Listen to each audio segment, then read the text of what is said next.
بسم اللہ الرحمن الرحیم نحمدہ ونصلی علی حبیبہ الکریم اما بعد فاعوذ باللہ من الشیطان الرجیم بسم اللہ الرحمن الرحیم جزاؤہم عند ربہم جنات عدن تجری من تحتها الانہار خالدین فیہا ابدا رضی اللہ عنہم ورضوا عنہ ذالک لمن خشی ربہ آمنت باللہ صدق اللہ العظیم۔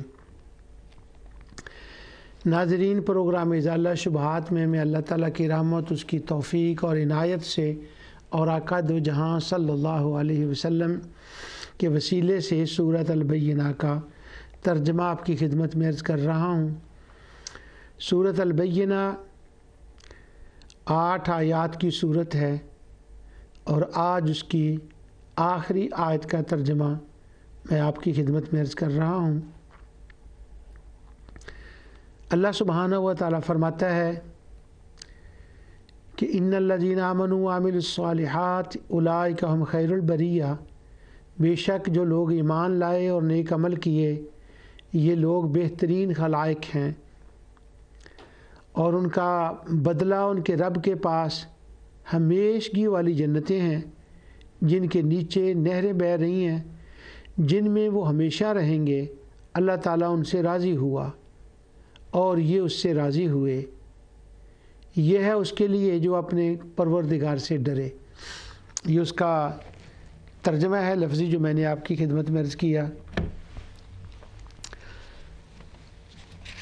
اس کا معنی یہ ہے کہ اللہ سبحانہ و تعالیٰ نے ان کو جنتیں عطا فرمائیں، رضی اللہ جنات تجری من تحت الانہار خالدین فیہا ابدا، تو وہ ہمیشہ جنت میں رہیں گے۔ یہ اس کے اوپر ایک اس معنی میں تعریض ہے کہ بنی اسرائیل جو ہیں وہ کہتے تھے کہ ہم چند دن جہنم میں رہیں گے اگر رہے تو اللہ سبحانہ و تعالیٰ فرماتا ہے کہ جو ایمان اور عمل صالح کے بغیر جہنم میں چلا جائے وہ چند دن نہیں رہتا، وہ ہمیشہ وہاں رہتا ہے۔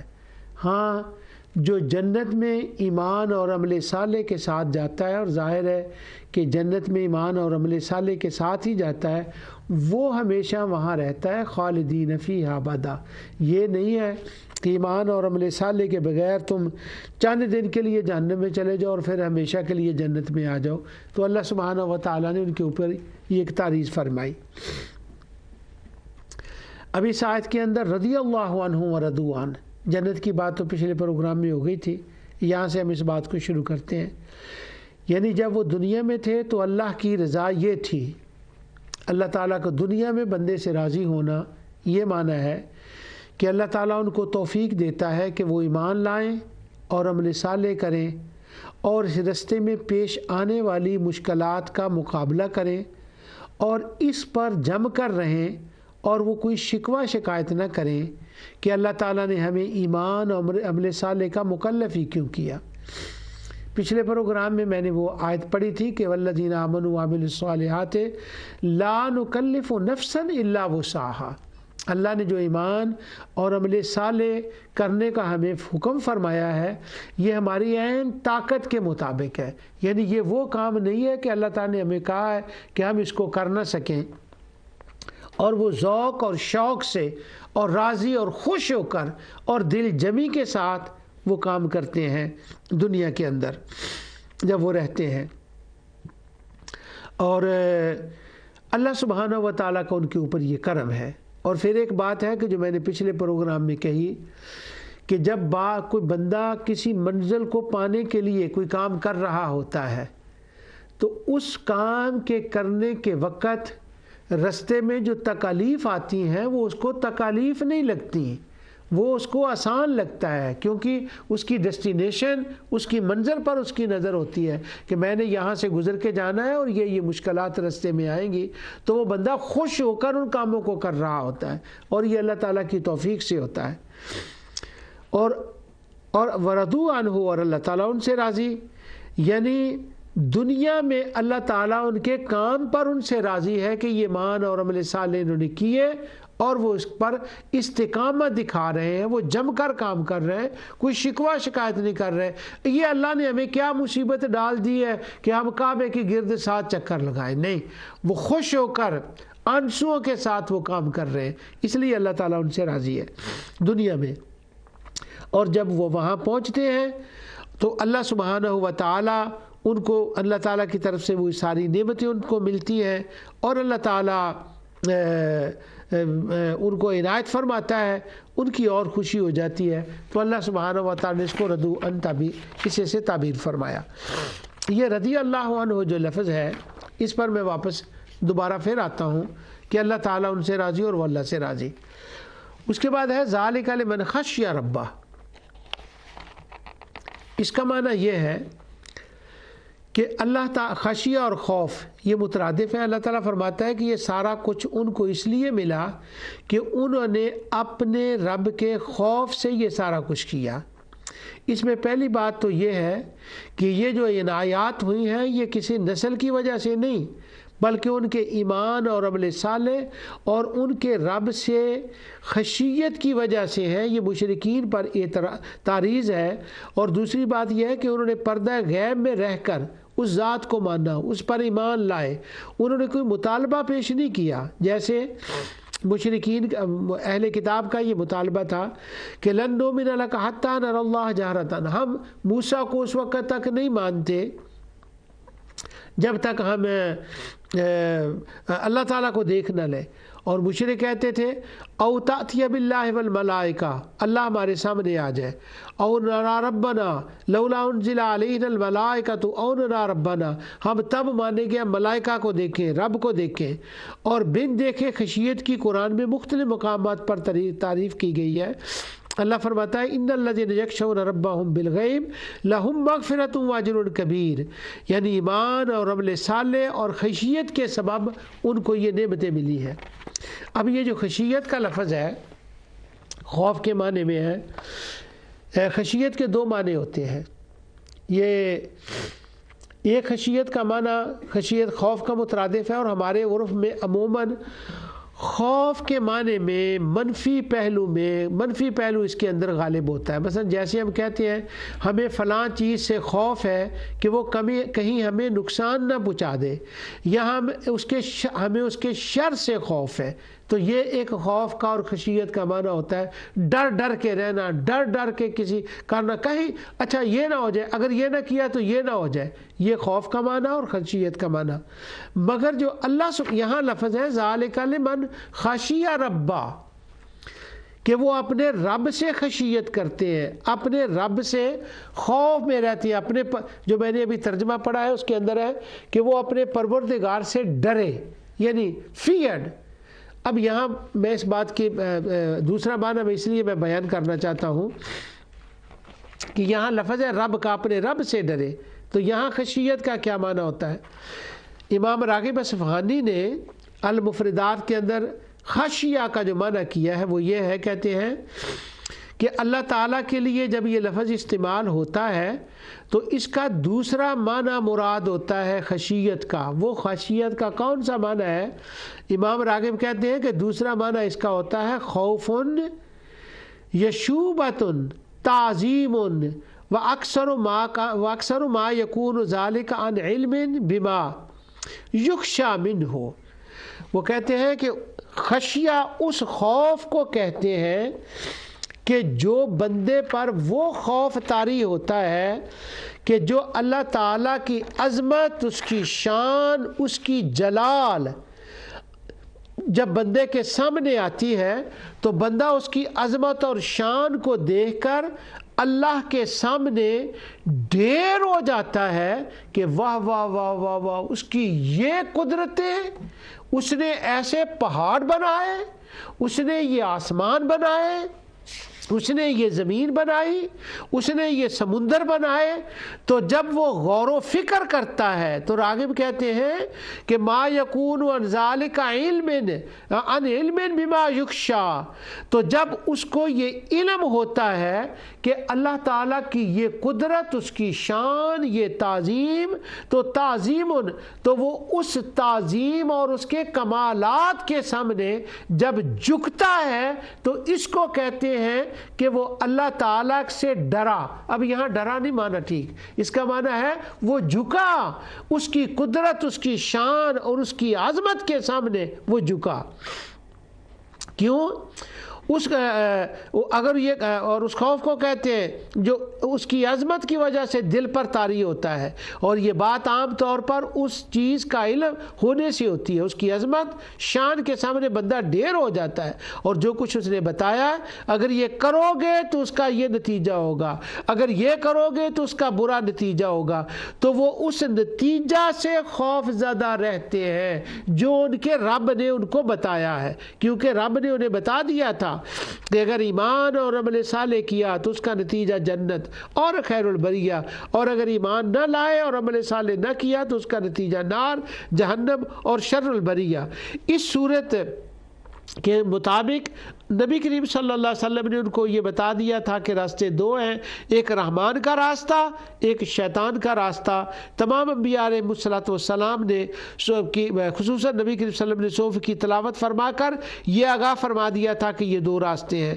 اب وہ جو اس راستے پہ چلے گا، ایک شیطان کا راستہ ہے اور ایک رحمان کا راستہ ہے۔ اب وہ جو خشیہ ربہ ہے نا،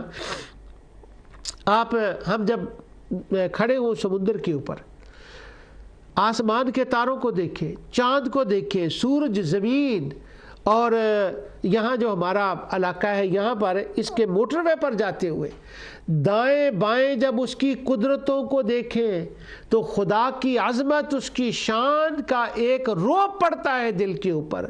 ذالک لمن خشی ربہ، کہ وہ رب جس نے یہ کائنات کو ایسے پیدا فرمایا ہے، تو اس کا مطلب ہوا کہ جنت کی نعمتیں جو ملی ہیں وہ اس لیے ملی ہیں کہ انہوں نے اپنے رب کو رب مانا، اپنے اوپر غور کیا۔ میں کیا تھا؟ ایک پانی کا قطرہ، وہاں سے میرے رب نے مجھے کیا بنایا، اور جب میں پیدا ہوا تو میرے لیے کیا کیا نعمتیں، جلنے کے لیے زمین، روشنی، کھانے کے لیے یہ اشیاء، کیا کیا مجھے اس نے دیا۔ جب وہ ان کے اوپر غور کرتا ہے تو امام راغب فرماتے ہیں جب اس کو یہ علم آتا ہے تو وہ خدا کے سامنے اس کی عظمت اور اس کی شان کے سامنے وہ جھک جاتا ہے۔ یہ اس جھکنے کا نتیجہ ہے کہ اللہ تعالیٰ نے فرمایا جنات تجری من تحتها الانہار خالدین فیہا ابدا۔ یہاں خوف کا یہ معنی ہے، اور اللہ سبحانہ و تعالیٰ کا جو خوف ہے وہ خوف اس کی عظمت کا خوف ہے، اور وہ اسی کو ہم خشیت کہتے ہیں۔ اللہ سبحانہ و تعالیٰ ہم سے راضی ہوا اور اس نے ہماری ربوبیت فرمائی یہاں بھی اور وہاں بھی، اور جو مشرکین تھے ان کا کچھ نظریہ اور تھا اپنے ارباب کے بارے میں، وہ پچھلی بار میں نے اس کے بارے میں بتا دیا۔ اب یہاں پر رضی اللہ عنہ و رضوا عنہ پر دوبارہ میں آ کر اس پر میں آپ کی خدمت میں عرض کرتا ہوں، یہ ایک خاص لفظ ہے رضی اللہ عنہ و رضوا عنہ۔ بڑی غور کرنے والی یہ بات ہے قرآن کے طلباء کے لیے، طالبہ اور طلبات کے لیے، ذوق قرآن والوں کے لیے۔ ہر بندے کو تو شاید اس کی ضرورت نہیں ہو، اور ہر بندہ اس کا مکلف نہیں ہے، صرف ذوق قرآن کے اسٹوڈنٹ۔ یہاں پر جو رضی اللہ عنہ آیا ہے یہ قرآن کا آخری مقام ہے جہاں پر رضی اللہ عنہ آیا ہے، اور قرآن کا وہ پہلا مقام ابھی میں وہ آیت تلاوت کروں گا سورہ مائدہ کی آخری آیت، آخر میں، سورہ مائدہ کے آخر میں، اور یہاں پر سورۃ البینہ کے آخر میں یہ اللہ کے بندوں کی، ایمان اور عمل صالح والوں کی یہ صفت بیان ہوئی ہے۔ یہ جو رضی اللہ عنہ و رضوا عنہ ہے نا، یہ بھی ایک باریک سا اشارہ کرتا ہے کہ یہ سورت مدنی ہے۔ میں نے جب اس سورت کا درس شروع کیا تھا تو پرانی بات ہو گئی، اب تو کئی مہینے پہلے میں نے زور دیا تھا کہ سورت بول بول کے بتاتی ہے کہ میں مکے میں آئی ہوں یا مدینے میں۔ تو یہ بول کے بتاتی ہے. اب اس کے اندر یہ جو رضی اللہ عنہ آیا یہ بول کے بتاتی ہے کہ میں کہاں سے آئی ہوں. اب یہ جو صورت ہے نا رضی اللہ عنہ ورضوا عنہ، یہ جو الفاظ قرآن میں آئے ہیں، کمال بات یہ ہے کہ یہ الفاظ مومنین کی یہ صفت صرف مدنی صورتوں میں آئی ہے. واہ واہ واہ واہ واہ، مکی صورتوں میں نہیں آئی. اللہ سے وہ راضی، وہ اللہ ان سے راضی. یہ صفت صرف مدنی صورتوں میں آئی ہے، مکی صورتوں میں کہیں بھی رضی اللہ عنہ ورضوا عنہ نہیں آیا. اب یہ مدنی صورتوں میں کیوں آئی ہے اور مکی صورتوں میں کیوں نہیں آئی؟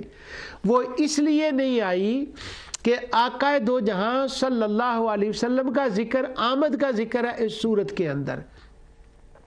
پہلے ابتدا میں شروع سے لے کر میں نے اس پر تفصیل سے کلام کیا، لیکن میں اس ٹاپک کو ٹچ کرنا چاہتا ہوں اس کو. اللہ تعالیٰ فرماتا ہے تم اے مشرکو، اے اہل کتاب، تم کہتے تھے کہ ہم کفر کو اس وقت تک نہیں چھوڑیں گے جب تک وہ رسول نہ آ جائے. تو اس رسول کی آمد کا ذکر ہے.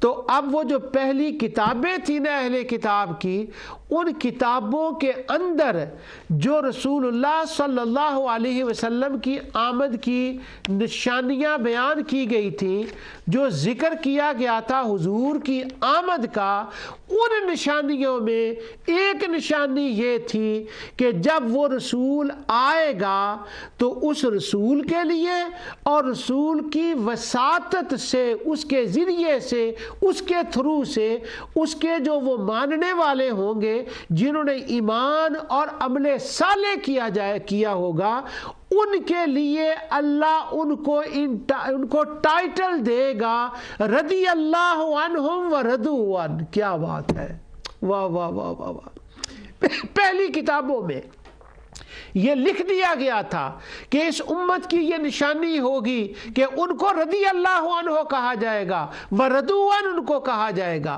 اب کتابوں کے اندر لاکھوں تحریفیں ہو گئیں.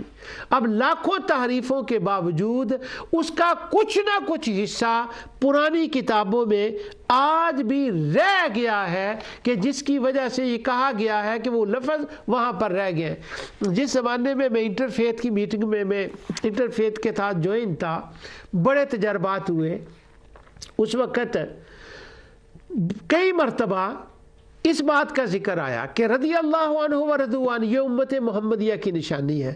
تو وہ انٹرفیتھ کے زمانے کی باتیں میں آج آپ سے شیئر کر رہا ہوں.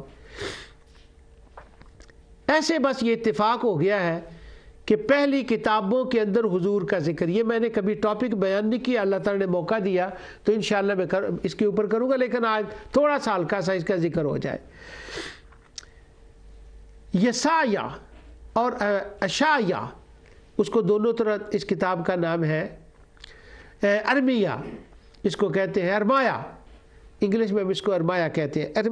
ارمیہ، یہ جو ارمایا ہے اس کتاب کے اندر میں اردو میں بھی، عربی میں بھی اور انگلش میں بھی میں بتاتا ہوں آپ کو، تینوں لینگویج بائبل کے اندر 42 باب ہے، اور 42 باب کی دوسری آیت کے اندر، وہ پہلے میں عربی میں پڑھ کے بتاتا ہوں کیا بات ہے. ہوا ذات عبد الذی، عربی بائبل سے، ہوا ذات عبد الذی عادہ مختار الذی سرت بھی نفسی.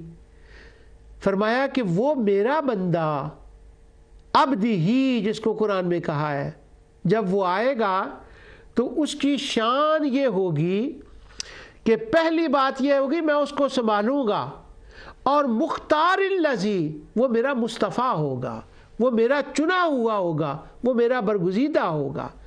اور سرت بھی نفسی، اور اسے اور اس کے ماننے والوں کو رضی اللہ کہا جائے گا. میں ان سے راضی ہوں گا اور وہ مجھ سے راضی ہوں گے. یہ آج بائبل تبدیل ہونے کے باوجود، اتنی تبدیلیوں کے باوجود، آج بھی یہ الفاظ اس کے اندر کسی نہ کسی طریقے سے کسی حد تک رہ گئے. اب جو بائبلوں کا مختلف لوگوں نے ترجمہ کیا ہے تو وہ کہتے ہیں، اللہ تعالیٰ نے فرمایا I be pleased with them and they will be pleased with me. کیا بات ہے، یہ ہے رضی اللہ عنہم ورضوا عنہ. ایک میں ہے کہ میرا دل ان سے خوش ہوگا کیونکہ وہ مجھ سے خوش ہوں گے. واہ, میرا دل ان سے راضی ہوگا. شایہ یسایہ. اب یہ مدنی صورتوں کے اندر رضی اللہ عنہ بار بار آنا, مسلمانوں کی صفت, حضور کی صفت بار بار مدنی صورتوں کے اندر آنا, یہ کیوں آیا ہے؟ کیونکہ اہل کتاب جانتے تھے کہ اس رسول کی علامتوں میں, سائنوں میں ایک یہ سائن ہے کہ خدا اس سے راضی ہوگا, وہ خدا سے راضی ہوگا, یہ اس کا سائن ہوگا. اس لیے یہ آیت, یہ علامت مکی صورتوں میں نہیں آئی, یہ صرف مدنی صورتوں میں آئی ہے. اور سورۃ البینہ مدنی صورت ہے. چونکہ اس کے اوپر ذرا اختلاف ہے, وہ میں نے اس کے بگننگ میں کر دیا تھا کہ اس کے اوپر اختلاف ہے, اس لیے اس کا ذکر آیا. اب چونکہ یہ رضی اللہ عنہ و رضوا عنہ کے حوالے سے یہ ذکر آ گیا ہے, اس لیے میں تھوڑا سا آقا دو جہاں صلی اللہ علیہ وسلم کی ایک بات عرض کر دوں کہ آپ کا پہلی کتابوں میں ذکر آیا ہے. لیکن یہ بات یاد رہے, ذوق قرآن سے باہر نہیں جاؤں گا انشاءاللہ. بات ذوق قرآن کی ہوگی. کیوں؟ پروگرام کا نام ہے ذوق قرآن, اور رضی اللہ عنہ یہ بھی ذوق قرآن ہے, اور جو پرانی کتابوں میں حضور کا ذکر ہے اس کا بھی جو ہے نا وہ ذوق قرآن ہے. اب ذرا سنیں اس بات کو. انٹرفیتھ جن لوگوں کے, جو لوگ, وہ کم لوگ ہوتے ہیں, بہت بڑی تعداد میں لوگ نہیں ہوتے جن کا انٹرفیتھ کے ساتھ لنک ہوتا ہے, یعنی تقابل ادیان, دوسرے مذاہب کے ساتھ بات کرنا. ہمارے ممالک کے اندر اتنا چانس نہیں ملتا, یہاں پر تو اس کا بہت چانس ملتا ہے. اور میں آپ کو بتاؤں کہ جہاں بہت سے ایکسپیرینس ہوتے ہیں نا انٹرفیتھ کے ساتھ, وہاں قرآن کریم کی ایک اور اینگل سے آپ کو لذت ملتی ہے پڑھنے کی, جب ان کے ساتھ بات ہوتی ہے ایک اور اینگل سے. اب وہ اینگل کیا ہے میں آپ کو بتاؤں. اہل کتاب کے ہاں, چونکہ اس سورت کے اندر آیا ہے لم یکن الذین کفروا من اہل الکتاب, اہل کتاب کے اسلوب کا ذکر ہے. ان کے ہاں یہ ایک خیال ہے کہ نبی کے لیے کسی پہلی کتاب میں اس نبی کا اشارہ آنا, یا اس کی علامت, یا اس کا سائن, یا اس کے بارے میں کچھ لکھا ہونا چاہیے. نبی وہ ہوتا ہے کہ جس کے بارے میں پہلی کتابوں میں اس کا کچھ نہ کچھ ذکر ہو. اب دیکھیے اللہ سبحانہ و تعالیٰ نے یہاں کیا فرمایا. ان کا یہ خیال ہے. اب جب ان کا یہ خیال ہے تو اللہ تعالیٰ نے یہاں کیا, واہ واہ واہ, قرآن کی کیا بات ہے, ذوق قرآن کی.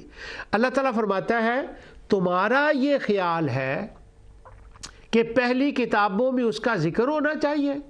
سنو, منفقین حتی تأتیہم البینہ, یہ وہ رسول آ گیا ہے, رسول من اللہ یتلو صحفا مطہرہ, یہ وہ رسول ہے, یہ ان صحف کی, ان کتابوں کی تلاوت فرماتا ہے جو پاک ہیں اور جو تمہارے پاس ہیں, اور ان صحف کے اندر میرے اس رسول کی آمد کا ذکر موجود ہے. یہی بات تو سورۃ البینہ نے کہی ہے. اور کیا موجود ہے, اس وقت میں وہ ساری باتیں نہیں کروں گا. ان میں ایک بات ہے رضی اللہ عنہ و رضوا عنہ, ان میں سے ایک بات ہے. اب ان کا خیال تھا پہلی کتابوں میں یہ موجود ہونا چاہیے. 4 گوسپل ہیں, ویسے 4 نہیں بہت ہیں گوسپل تو, لیکن 4 گوسپل ہیں. ان 4 گوسپل کے اندر عیسیٰ علیہ السلام کی کچھ واعظ, کچھ ان کی نصیحتیں, وہ ڈائیلاگ جو اہل کتاب کے ساتھ ان کے ساتھ ہوتے تھے ٹیمپل آف سلیمان کے اندر, ہم اس کو مسجد اقصیٰ کہتے ہیں, مسجد اقصیٰ کے اندر. اب وہ جو ان کے ساتھ ہوتے تھے نا, ان کے ڈائیلاگ یہودی علماء کے ساتھ, تو وہ 4 اناجیل کے اندر, میں آیتیں نہیں پڑھ سکتا کیونکہ باتیں اور میں نے کرنی ہے.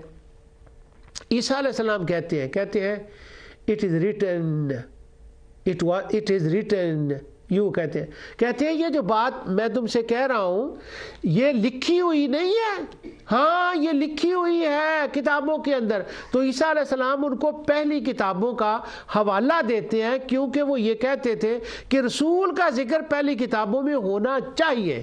اور جب ہمارے نبی کریم صلی اللہ علیہ وسلم کا ذکر عیسیٰ علیہ السلام نے فرمایا تو یہ اسلوب قرآن میں بھی اللہ نے بیان فرمایا. اب دیکھیں ذوق قرآن کی بات.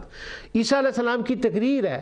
وَإِذْ قَالَ عِيسَىٰ ابْنُ مَرْيَمَ يَا بَنِي اسرائیل. عیسیٰ علیہ السلام تقریر فرماتے ہیں انی رسول اللہ علیکم، میں رسول ہوں. آگے وہ کہتے ہیں مصدقا لما بین یدی من التورات، حضرات جو تمہارے پاس کتابیں ہیں ان کو نکال کر دیکھو، ہاں ان کے اندر میرا یہ سائن نہیں لکھا کہ جب میں آؤں گا تو وہ مبشرا برسول یاتی من بعد اسمہ احمد، آنے والے نبی کی بشارت میں نام لے کر دوں گا. یہ تمہاری کتابوں میں لکھا ہوا ہے. تو یعنی یہ ان کا اسلوب اور سٹائل تھا. اس لیے البینہ کے اندر اللہ تعالیٰ نے وہی اسلوب اور سٹائل رہا. یہ دلیل ہے اس بات کی یہ سورت مدنی ہے. اب وہ دیکھیں ان کے ہاں کیا اسلوب ہے. عیسیٰ علیہ السلام نے بھی یہ بات بتائی کہ اس رسول کا ذکر ہونا چاہیے. اب ہمارے آقا دو جہاں صلی اللہ علیہ وسلم کا ذکر ان کی کتابوں میں. میں نے وہ بشارات کا ذکر نہیں کرنا، میں صرف قرآنی اسلوب بتا رہا ہوں تاکہ میں ذوق قرآن کے مسئلے کو قائم رکھوں. سورہ بقرہ کے اندر سیدنا ابراہیم علیہ السلام کی اس دعا کا ذکر ہے کہ جو انہوں نے مانگی تھی کہ یا اللہ کعبے کی تعمیر کے بعد کہ یا اللہ آخری رسول کو بھیج دے، وہ میری اولاد سے ہو. یوں سمجھے کہ کعبے کا ذکر ایک بات، میری اولاد سے ہو، اولاد اسماعیل سے ہو، دو باتیں، اور وہ مومنین سے ہو، اس کے ماں باپ مسلمان ہو، اور وہ رسول آئے اور وہ تلاوت کرے آیتوں کی اور لوگوں کو وہ پاک اور صاف بنائے. آگے ان کا ذکر ہے. اب یہ جو سورہ بقرہ کے اندر یہ اسلوب ہے نا، کعبہ، تعمیر، وجد میں آ جائیں گے آپ جب ان آیات کو پڑھیں گے. کعبہ اور تعمیر کعبہ، اور اس کے بعد اسماعیل کا ذکر، اور اسماعیل علیہ السلام کے بعد ان کی اولاد مسلمان کا ذکر، اور مسلمان اولاد کے ذکر کے بعد اولاد اسماعیل کا ذکر، اور اولاد اسماعیل کے بعد آمد مصطفیٰ کا ذکر. جب یہ سورہ بقرہ میں ہے نا تو یہ اسلوب ایسے ہی نہیں آ گیا تھا کہ اللہ تعالیٰ نے اندھا دھند بائی چانس وہاں وہ آیتیں لکھ دی تھی. نہیں، جو عیسائیوں اہل کتاب کی پہلی کتاب ہے اس کا نام ہے پیدائش، ہم اس کو کہتے ہیں جینیسس. وہ جینیسس جو پہلی کتاب ہے اہل کتاب کی، جینیسس، آج اس کتاب کے اندر اس کا چیپٹر 16 اور 17 بڑے غور و فکر سے جب ہم اس چیپٹر 16 جینیسس کے 16 اور 17 کو پڑھتے ہیں اور ادھر سورہ بقرہ کی وہ اس مقام کا ہم تلاوت کرتے ہیں جس مقام کے اوپر سیدنا ابراہیم علیہ السلام کی اس دعا کا ذکر ہے، کیا معلوم کہ اس کو شاید کوئی دیکھ ہی لے، اس لیے میں اس کا نمبر آپ کو بتا دیتا ہوں. یہ جینیسس 16 اور 17 کو دیکھیں، اور اس کے بعد سورہ بقرہ کی آیت 124 سے لے کر 129 تک. 16 17 جینیسس پیدائش، اور 124 سے 129 سورہ بقرہ کا. وہاں آپ اس کو دیکھیں تو وہاں پتہ کیا ہے جینیسس کے اندر اسماعیل کا ذکر، کہ اسماعیل، کیا بات ہے، اسماعیل کے بچپن کا ذکر، اور جو کعبے کے ساتھ پہاڑ ہے فاران اس پر اسماعیل کی بکریاں چرانے کا ذکر. کیا بات ہے. اب بقرہ کا دیکھیں ذرا، بکریاں چرانے کا ذکر، اور وہاں پر ایک کنویں کا ذکر، اور اس کنویں کا نام آتا ہے کہ وہ 7 چکروں والا کنواں. میں تو رو پڑتا ہوں. کیا بات ہے. اب یہاں جو بقرہ کے اندر اور اس دعا کا ذکر، ابراہیم علیہ السلام کی دعا کا، ان کی اولاد کا ذکر. اب جینیسس کے اندر بھی وہی ہے. یہ میں نے اس کے اوپر کبھی وہ پروگرام بشارات کے حوالے سے ابھی تک اللہ تعالیٰ نے موقع نہیں دیا. اب دیکھیں تو ذوق قرآن وہاں پورا نظر آئے گا. اسماعیل، ان کی اولاد کا ذکر، کعبے 7 چکروں والے کنویں کا ذکر، زمزم کا ذکر، وہ ساری باتیں وہاں ہیں. تو چونکہ اہل کتاب کا یہ اسلوب تھا کہ وہ کسی کتاب میں جب ذکر ہو تو آنے والے نبی کو وہ تب مانتے تھے. اب اللہ سبحانہ و تعالی نے بقرہ کے اندر دعائے خلیل کے اندر وہ پورا نقشہ کھینچ دیا جو محرف بائبل کے اندر آج بھی موجود ہے کہ ادھر 16 اور 17 کو پڑھ لو، ادھر بقرہ کو پڑھ لو تو دیکھ لو، تم کہتے ہو ہم اس کو نبی مانیں گے جو جس کا ذکر پہلی کتابوں میں ہو، تو اب تم اس نبی کو نبی کیوں نہیں مانتے؟ جینیسس کو دیکھو، اسی نبی کا ذکر تو سورہ بقرہ کی 124 سے لے کر 129 تک ہے، اسماعیل کا وہاں ذکر دیکھ لو اور یہاں ذکر فاران پہاڑ، فاران، یہاں پر اسماعیل چھوٹے بکریاں چراتے ہیں، اور آگے ہے دعا ہے کہ ان کی اولاد کو میں اتنی برکت دوں گا، اس کی اولاد کے اندر اتنی برکت ہوگی کہ اس کی اولاد کو ماننے والے دنیا میں اتنے ہو جائیں گے تعداد کے اندر کہ مشرق و مغرب میں وہ پھیل جائیں گے۔ اولاد اسماعیل ان کا ذکر ہے جینیسس کے اندر۔ تو یہ قرآن کریم کا ایک اسلوب ہے، اور میں حیران ہو جاتا ہوں اس بات کے اندر، اور حیران ہوں کہ جب وہ اسماعیل علیہ السلام کا وہ جینیسس کے اندر ذکر ہے تو وہاں پر عجیب بات ہے کہ جو الفاظ آتے ہیں وہ یہ ہیں، اور وہی الفاظ قرآن نے نقل کیے۔ میں نے کہا تھا ذوق قرآن ساتھ ساتھ چلنا ہے۔ اب ابراہیم علیہ السلام، وَإِذْ قَالَ إِبْرَاهِيمُ رَبِّ اجْعَلْ وَاجْنُبْنِي وَبَنِيَّ أَن نَّعْبُدَ الْأَصْنَامَ رَبِّ إِنَّهُنَّ أَضْلَلْنَ كَثِيرًا مِّنَ النَّاسِ فَمَن تَبِعَنِي فَإِنَّهُ مِنِّي وَمَنْ عَصَانِي فَإِنَّكَ غَفُورٌ رَّحِيمٌ۔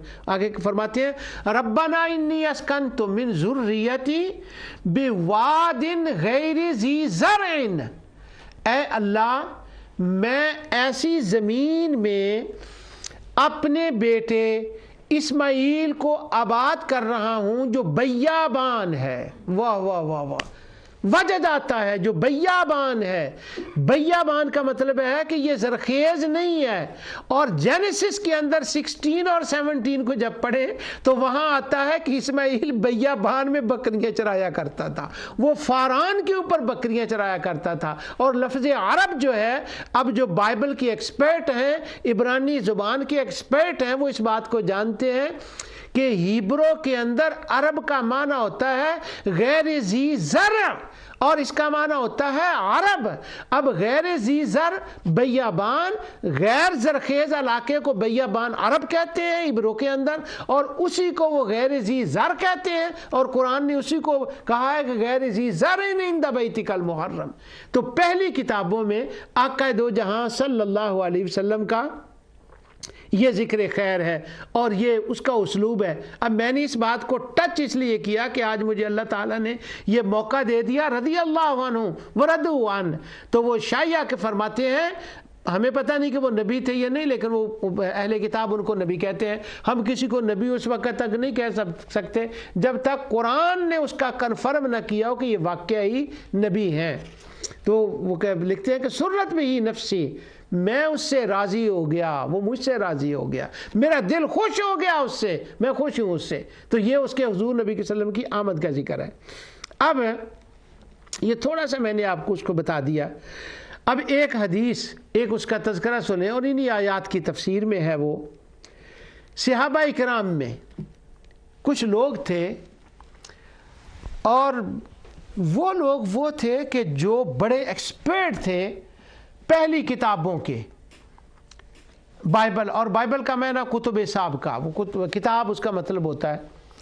تو وہ اس کے ایکسپرٹ تھے۔ ان میں ایک صحابی ہیں، بہت ایکسپرٹ تھے وہ، ان کا نام ہے عبداللہ بن عمر ابن العاص۔ بڑی تلاوت کرنے والے، بڑے زاہد، بڑے صوفی تھے وہ، عبداللہ بن عمر ابن العاص۔ بڑی یہ عبقری شخصیت تھی، اس لحاظ سے ایک بڑی سٹرینج بات ان کے حالات میں آتی ہے، جس کو اسد الغابہ نے بھی ذکر کیا ہے، ابن سعد نے بھی اس کا ذکر کیا ہے۔ وہ کہتے ہیں کہ ان کا جو باپ تھا عبداللہ کا عمر، اس نے عربوں کے اندر یہ رواج تھا، اس کی شادی بڑی جلدی ہو گئی، ماں باپ شادی کرتے تھے اس وقت، اس کی شادی جلدی ہو گئی۔ وہ 12 سال کی عمر میں عمر ابن عاص کی شادی ہوگی، عبداللہ کے باپ کی شادی 12 سال کی عمر میں۔ جب شادی ہو گئی تو سال کے بعد یہ بیٹا پیدا ہو گیا۔ اب حیران کن بات یہ ہے کہ باپ کی عمر تھی ان کی عمر کا اور ان کی عمر کا بڑا کلوزلی فرق تھا، یعنی ینگ عمر میں ان کی ہو گئی شادی ہو گئی تھی اور ینگ عمر میں ان کے یہاں یہ بیٹا پیدا ہو گیا. تو بڑا ان کی اب یہ جب 12 سال کے تھے تو اپنی عمر کو پہنچے نا، تو وہ کہتے تھے جب یہ 12 سال کے ہوئے تو وہ کہتے تھے تم بھی 12 سال کے، تمہارا باپ بھی 12 سال کا، تمہارا اور تمہارے باپ کا 12 سال کا عمر کا فرق ہے. تو یہ طبقات ابن سعد. لیکن امام بخاری نے ذرا اس سے اختلاف کیا ہے. تاریخ کبیر کے اندر وہ کہتے ہیں نہیں، ان کی 20 سال کی عمر تھی عمرو بن العاص کی، اور پھر یہ پیدا ہوئے. اللہ عالم کہ امام بخاری کے میں نے اب اس پر یہ نہیں دیکھا کہ ترجیح کس کی بات کو ہے، وہ میرے موضوع سے وہ متعلق نہیں، لیکن یہ انٹرسٹنگ بات ہے. اب یہ عبداللہ بن عمر اسلام لاتے ہیں. اسلام کے بعد ان کی تربیت ہوتی ہے اور کچھ سیکھتے ہیں، تھوڑے سے بڑے ہوتے ہیں. ایک دن یہ نبی کریم صلی اللہ علیہ وسلم کے پاس آتے ہیں. یوسف الغابہ میں، الاصابہ میں ابن حجر اسقلانی نے یہ ساری باتیں لکھی ہیں. حضور کے پاس آ کر کہتے ہیں یا رسول اللہ صلی اللہ علیہ وسلم، مجھے ایک خواب آئی ہے. خواب یہ ہے کہ میرے یہ دونوں ہاتھ ہیں، ایک ہاتھ کے اندر میرے گھی ہے اور دوسرے ہاتھ کے اندر شہد ہے. تو میں گھی کو بھی پی رہا ہوں اور شہد کو بھی، تو یہ دونوں میرے ہاتھوں میں گھی اور شہد ہے. نبی کریم صلی اللہ علیہ وسلم نے فرمایا تیرے ان خوابوں کا مطلب یہ ہے اب تھوڑا سا بڑا ہو تو اللہ سبحانہ و تعالی تمہیں قرآن کا بھی علم عطا فرمائے گا، اور وہ جو کتابیں پہلے نازل ہو چکی ہیں ان میں تحریف ہو چکی ہیں، ان کے اندر جو حق ہے نا، پہلی کتابوں کا بھی اللہ تمہیں عالم بنا دے گا. تو تمہیں مبارک ہو قرآن کے عالم ہونے کی اور پہلی کتابوں کے عالم ہونے کی. یہ نبی کریم صلی اللہ علیہ وسلم کی صحیفہ حدیثیں لکھا کرتے تھے. ابو ہریرہ فرماتے ہیں مجھے بڑی حدیثیں آتی ہیں لیکن ان کو مجھ سے زیادہ آتی ہیں کیونکہ یہ لکھ لیا کرتے تھے. اب وہ حدیثیں لکھتے تھے. ان کے پاس 3 چیزیں تھیں اور تینوں چیزوں کے ساتھ ان کو بڑا پیار تھا. ان کے پاس ایک مربع زمین کا تھا، ان کے پاس قرآن تھا، ان کے پاس پہلی کتابیں جو ہیں وہ ان کے پاس تھی نا، وہ صحیفہ حدیث کا جو انہوں نے لکھا. وہ کہتے تھے مجھے یہ بڑی چیزیں اچھی لگتی ہیں چونکہ بڑی باریک بات میں کرنے لگا ہوں، بڑی باریک بات. ان کے پاس مربع زمین کا تھا، ان کے معاشی حالات فائنینشلی میٹر ٹھیک تھے، اس لیے ان کے پاس اتنا وقت تھا کہ یہ قرآن کو بھی پڑھتے تھے اور سیم ٹائم بائبل پڑھنے کا بھی ان کے پاس ٹائم تھا. وہ فائنینشلی پریشر نہیں تھا ان کے اوپر. جب وہ فائنینشلی پریشر نہیں تھا ان کے اوپر تو اس وجہ سے یہ آزاد انڈیپینڈنٹلی ہو کر یہ چیزوں کو پڑھتے تھے اور سوچتے تھے. اس لیے عبداللہ بن عمرو بن العاص کا بڑا دماغ تھا اور ان کی بڑی سوچ تھی اس جہت کے اعتبار سے، کہ وہ اس جہت کے اعتبار سے. تو کم لوگ تھے صحابہ اکرام میں جن کے اندر پہلی کتابوں کا بھی یہ ذوق تھا، مگر یہ وہ تھے. اب میں نے الاصابہ کے اندر بہت دیر پہلے ان کا ترجمہ جب دیکھا تو میں نے نا ان کا بس اپنے ذوق کے مطابق ان کا نام لکھا تھا وہاں پر، اور اللہ تعالیٰ نے موقع نور ٹی وی پر مجھے دیا کہ میں اس کا ذکر کر رہا ہوں. اللہ سبحانہ، میں نے ان کا نام لکھا تھا وہاں پر شیخ القرآن، قرآن کا شیخ، شیخ الحدیث، کیونکہ یہ حضور کی حدیثیں لکھتے تھے اور ان کے پاس ایک کتابچہ تھا جس کا ابو ہریرہ نے ذکر کیا. میں نے ان کا نام لکھا تھا عبداللہ ابن عمرو ابن العاص، شیخ القرآن، شیخ الحدیث اور شیخ کتب سابقہ، شیخ التوراۃ، شیخ الزبور، شیخ انجیل. یعنی یہ تمام ہمارے ہاں سب سے بڑا لقب ہوتا ہے شیخ القرآن اور شیخ الحدیث کا. قرآن کو بڑا جانتا ہے، حدیث کو بڑا جانتا ہے، ہم کہتے ہیں شیخ الحدیث، شیخ القرآن. اب یہ عبداللہ بن عمرو ابن العاص وہ ہیں ابن حجر اسقلانی اور ابن اثیر، اور وہ کہتے ہیں کہ یہ وہ بندہ تھا صرف قرآن حدیث کا شیخ القرآن شیخ الحدیث نہیں تھا، یہ وہ صحابی تھا، یہ تورات کا بھی شیخ تھا، یہ زبور کا بھی شیخ تھا، یہ انجیل کا بھی شیخ تھا. اب وہ انجیل کیا ہوتی ہیں وہ میں اس وقت اس تفصیل میں نہیں جا سکتا. تو ان کا بڑا مقام ہے. ان کی ایک روایت آئی ہے بخاری کے اندر 2 مقام پر, اور وہ روایت آئی ہے ایک تو کتاب البیوع کے اندر آئی ہے, اور وہ کتاب البیوع کے علاوہ وہ روایت سورہ فتح کی تفسیر میں آئی ہے, اور امام بخاری اس کو لائے ہیں. میں پہلا مقام ہے میرے پاس, اس کا نام ہے باب کرایت الصخبی فی السوق. بعض امام بخاری اس کو اس معنی میں لائے ہیں, کہتے ہیں بازار میں اونچی آواز سے بات نہ کرنا, بازار میں شور کرنے کی مذمت, کہ بازار میں شور کرنے کی, شور نہ کریں بازار کے اندر. اب بازار کا نام یہاں پر کیوں خصوصیت کے ساتھ آیا ہے؟ جب اس کی ہم شرح کو دیکھتے ہیں ابن حجر کو یا امام مالک, اب دیکھیں میں ذرا اپنے موضوع سے 1 منٹ کے لیے ہٹ رہا ہوں, تو وہ یہ ہوتا ہے کہ بازار میں جب لوگ جایا کرتے تھے خرید و فروخت کے لیے, اب ہم اپنے زمانے کی بات نہیں کرتے, اس نے کہا یہ 10 روپے کی چیز ہے, اس نے کہا 5 کی ہے, اس نے کہا نہیں اتنے کی ہے, تو وہ ان کی آوازیں اونچی ہو جاتی تھیں, یا کسی کو بلاتے تھے تو وہ جب وہ کوئی چیز بائے کرتے یا خریدتے تو ان کی آوازیں نیچرلی ایک جھگڑے کی صورت ہے یا اونچی ہو جاتی. تو اس لیے یہاں پر وہ فی السوق کا لفظ ہے کہ بازار کے اندر عموماً یہ ہوتا ہے, اور ویسے اگر اسٹریٹ میں یا روڈ پر ہم جا رہے ہیں تو ایسا نہیں ہوتا. تو امام بخاری اس بازار اس کو لائے ہیں, تو وہ کہتے ہیں اس حدیث کو لیتے ہیں, کہتے ہیں ان عطاء بن یسار, عطاء بن یسار قالا لقیت عبداللہ بن عمر ابن العاص.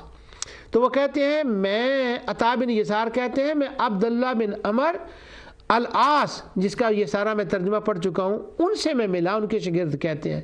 تو میں نے قلت اخبرنی عن صفات رسول اللہ صلی اللہ علیہ وسلم فی التورات, اے عبداللہ بن عمر مجھے حضور کی وہ شان بیان کریں جو تورات میں ان کی شان آتی ہے. یہ عطاء بن یسار ان کے شاگرد عبداللہ بن عمر سے اس کے بارے میں بیان کر رہے ہیں. تو آگے سے وہ کہتے ہیں قال واللہ انہ لموصوف فی التوراۃ بعض صفته فی القرآن. وہ کہتے ہیں عبداللہ بن عمر کہتے ہیں کہ یہ جو تورات کے اندر ان کی صفتیں لکھی ہوئی ہیں نا, کمالات, میں آپ کو ایک بات بتاؤں کہ قرآن کے اندر اللہ تعالیٰ نے حضور کی ان صفات کا ذکر کیا ہے تقریباً انہی الفاظ کے ساتھ, تاکہ یہود و نصارہ سمجھ جائیں کہ یہ وہ نبی ہے جس نبی کا ذکر ہماری کتاب میں ان الفاظ کے ساتھ آیا ہے. انہی الفاظ کے ساتھ حضور کی شان کو اللہ تعالیٰ نے قرآن میں بیان کر دیا. کیا معنی نکلا کہ یہ رضی اللہ عنہم و رضوا عنہ, اس کا بیان پرانی کتابوں میں بھی ہے, اور قرآن میں اس لیے اس کا ذکر آیا ہے تاکہ لوگ یہ یہود و نصارہ اہل کتاب سمجھ جائیں کہ یہ وہی نبی ہے جن کا ذکر ہماری کتابوں میں آ چکا ہے. اب رضی اللہ عنہ کا تو میں نے آپ کو پڑھ کے بتا دیا, وہ کہتے ہیں قرآن میں ذکر آیا. عبداللہ بن عمر ابن الصاف کہتے ہیں کیا ہو میں تم کو بتاؤں قرآن میں کہاں ذکر آیا ہے؟ تو وہ فرماتے ہیں کہ قرآن میں ذکر آیا ہے کیا, حضور کی شان کا کیا ذکر آیا ہے؟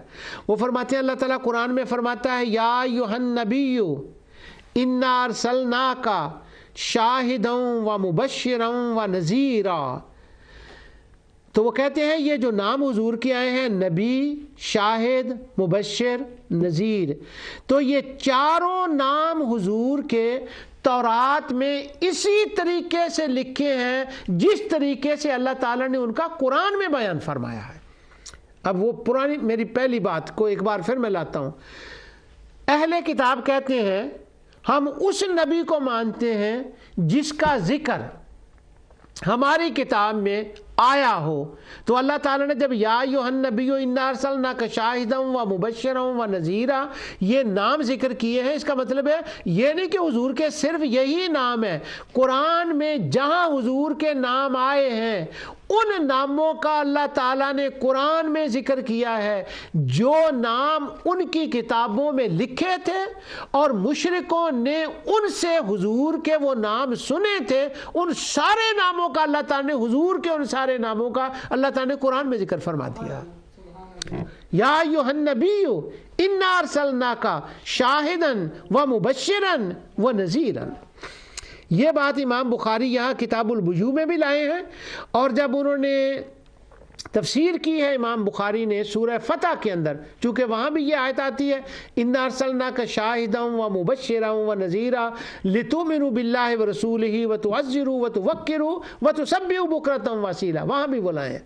ابھی اس کا موقع نہیں ہے، ورنہ میں یہ آپ کی خدمت میں عرض کرتا کہ شاہدا مبشرا ونذیرا اس کا تعلق لتؤمنوا باللہ ورسولہ وتعزروہ کے ساتھ پرانی کتابوں میں کیا تھا، اور قرآن کے اندر انٹر لنک جو یہاں بیان ہوا ہے بائبل کا اور قرآن کا، اس کا یہاں پر کیا مطلب ہے.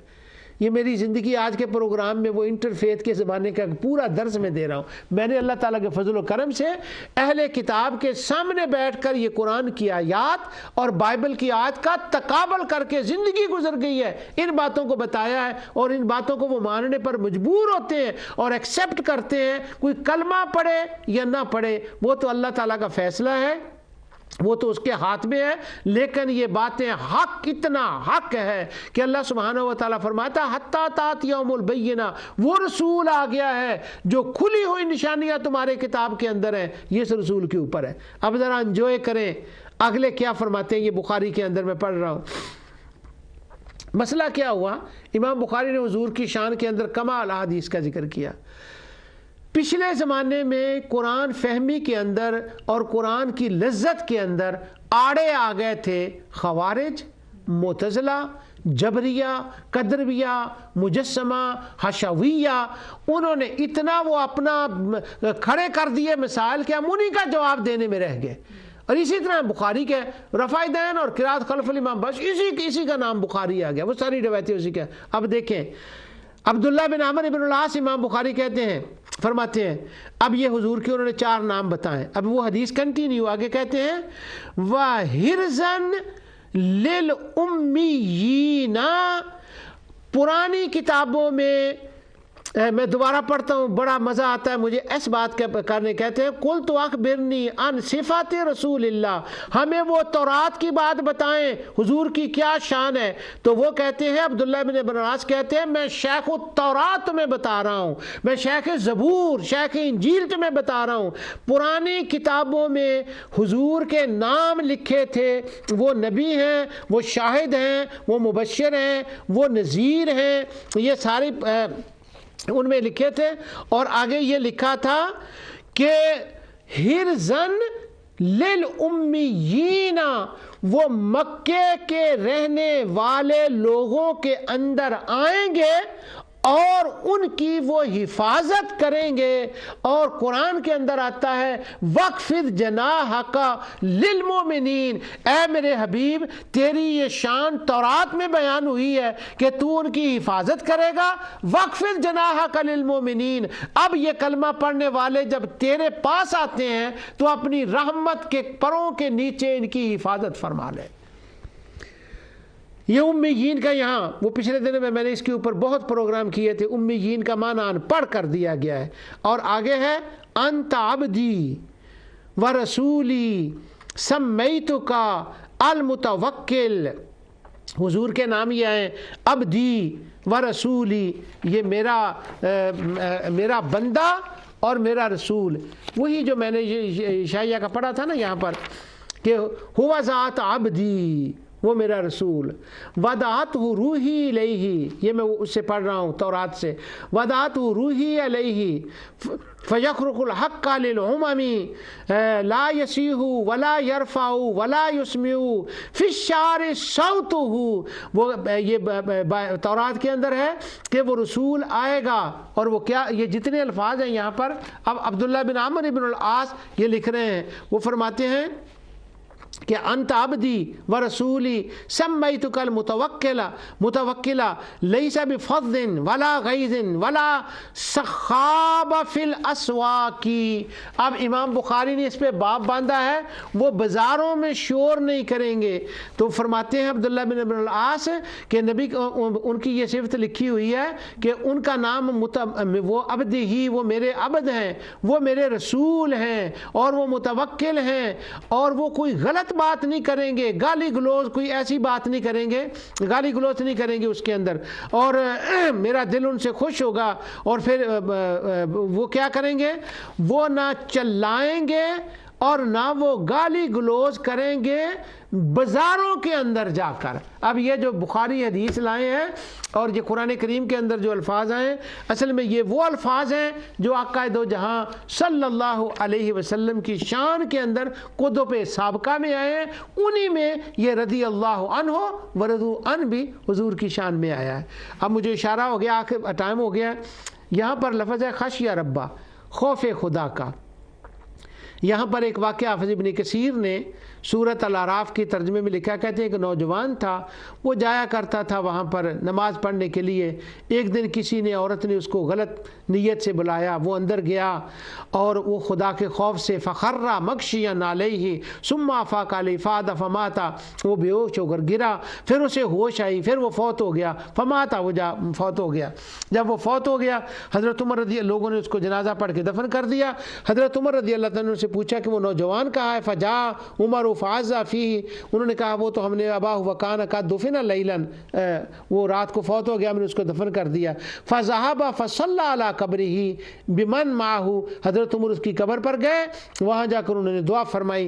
ثم ناداه عمر، حضرت عمر نے زور سے آواز دی اور کہا فقال یا فتى، نوجوان، ولمن خاف مقام ربه جنتان، قرآن میں آتا ہے کہ جو اللہ کے خوف کرتا ہے اور اس کو موت آ جائے، اللہ اس کو 2 جنتیں دیتا ہے۔ حافظ ابن کثیر کہتے ہیں وَأَجَابَهُ الْفَتَاهُ مِن داخل القبر، وہ نوجوان قبر سے زور سے بولا اور اس نے کہا یا عمر قد آتعنیہا ربی، تو نے سچ کہا ہے، خشیہ ربا، جو اپنے رب سے خوف کرتے ہیں ان کو 2 جنتیں ملتی ہیں۔ آتینے ہما ربی، اللہ عز و جل نے مجھے وہی دی ہیں، عز و جل فی الجنت مرتین، اللہ سبحانہ و تعالی نے مجھے وہی 2 جنتیں دی ہیں جن کا تو نے ذکر کیا ہے۔ حافظ ابن کثیر کہتے ہیں حضرت عمر قبر سے باہر کھڑے ہو کر اس کو جنت کی فضیلتیں سنا رہے تھے،